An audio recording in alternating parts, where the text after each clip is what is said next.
There is a kind of tiredness that sleep cannot fix. It doesn't come from one long day. It comes from many long days, stacked quietly on top of each other. She never called herself a caregiver. She would say, "I'm just helping. Helping with medications. Helping with appointments. Helping him to the bathroom at night. Helping him remember what day it was." It didn't feel dramatic in the beginning. It felt like love. And love does not keep track of hours. But slowly, something changed.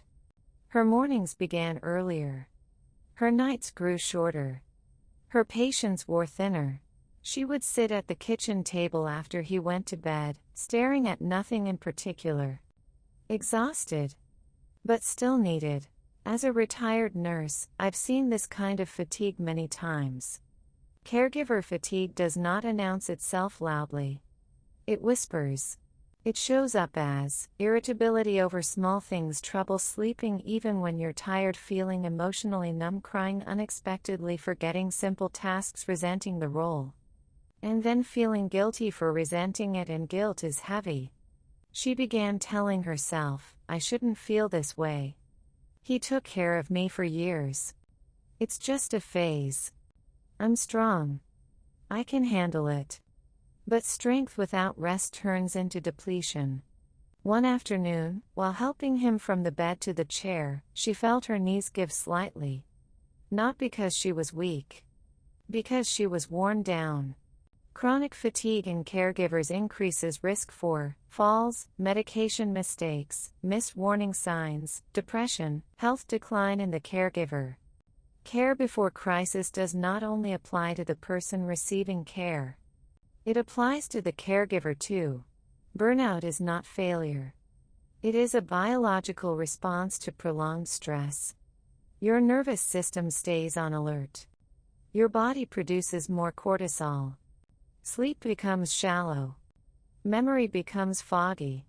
The signs may look like constant headaches, back pain, loss of appetite, isolation from friends, snapping at people you love. And the most dangerous thought, "No one else can do this." That belief keeps many caregivers from asking for help. But prevention begins with honesty. Ask yourself, when was the last time I rested without listening for movement?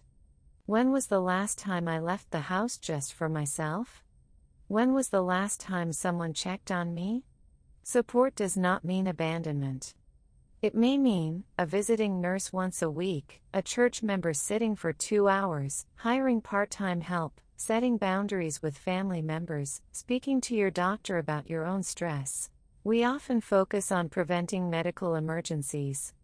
But emotional collapse is a crisis too. She eventually realized something important. She was allowed to be tired. Allowed to need help. Allowed to set limits. When she accepted one afternoon of outside support each week, something shifted. She slept better. She smiled again. She felt less alone. Caregiving continued. But she was not carrying it by herself anymore. If you are watching this and you feel tired, but still needed, hear this gently: you matter too. Your health matters. Your rest matters. Burnout is preventable when we acknowledge it early. Care before crisis means protecting the caregiver as much as protecting the patient. This content is for educational purposes and not a substitute for professional medical advice. If you are experiencing persistent fatigue, sadness, or health changes, consult a qualified healthcare provider.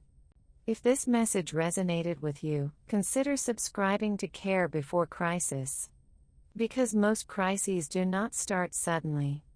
They build quietly. And together, we can see them sooner.